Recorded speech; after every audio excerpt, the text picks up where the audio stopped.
Today, in this video, I will convert simple wood into potassium nitrate. To extract potassium, I start by placing the wood into a metal bowl. This will ensure controlled combustion and collection of ash. I add fuel to ensure complete burning. As the wood burns, the carbon-based material decomposes, releasing gases like carbon dioxide and water vapor. The remaining solid is ash, which contains potassium carbonate along with other minerals.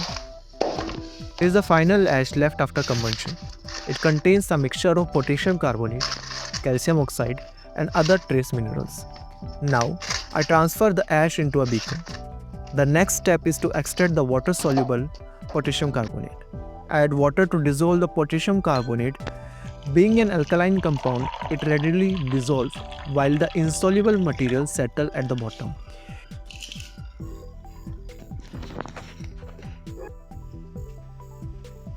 Here are 3 separate beakers containing the extract solution.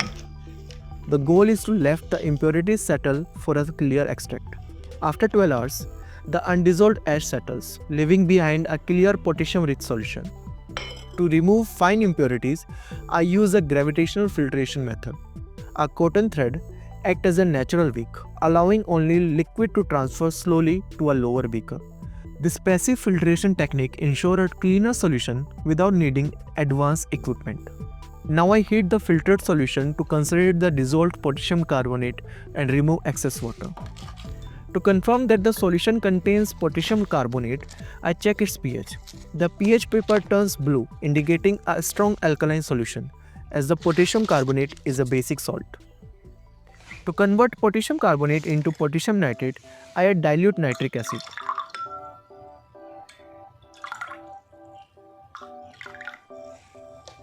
The pH now turns green, confirming the formation of potassium nitrate, which is neutral. Now, I heat the potassium nitrate solution to extract excess water and initiate crystallization.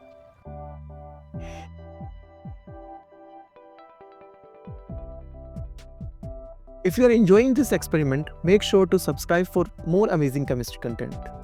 As the water evaporates, potassium nitrate begins to crystallize. This slowly evaporation method helps in forming pure crystals.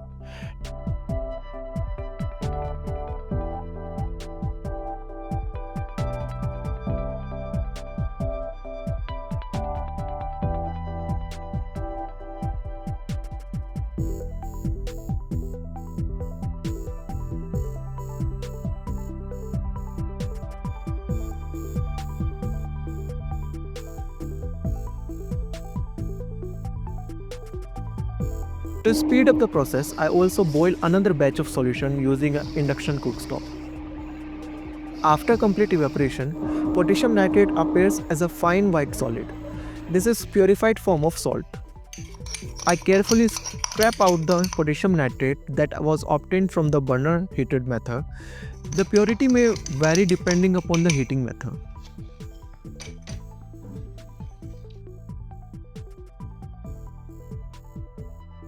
Here is the collected potassium nitrate from different heating techniques. This component is widely used in agriculture as a fertilizer and in pyrotechnics as an oxidizer. To test its combustion properties, I mix the potassium nitrate with sugar. This property is commonly used in amateur chemistry as a solid fuel. I place the mixture onto aluminum foil and add magnesium ribbon as igniter. Magnesium burns at a very high temperature, ensuring proper ignition of the fuel.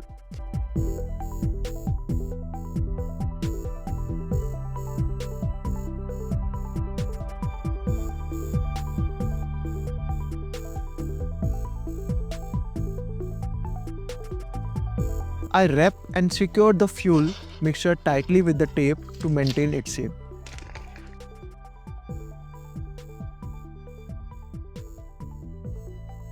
Time to test the rocket.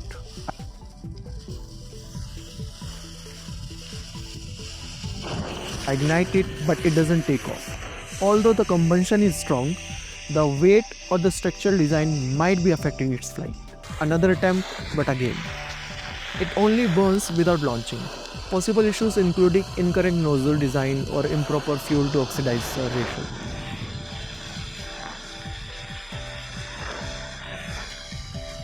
Here I ignite the mixture alone. As you can see, it produces strong flame, demonstrating potassium nitrate role as an effective oxidizer. So we successfully extracted potassium nitrate from wood and tested it as a rocket fuel. Next time I will refine the rocket design to better flight. If you enjoyed this experiment, don't forget to like, share and subscribe. See you in the next one.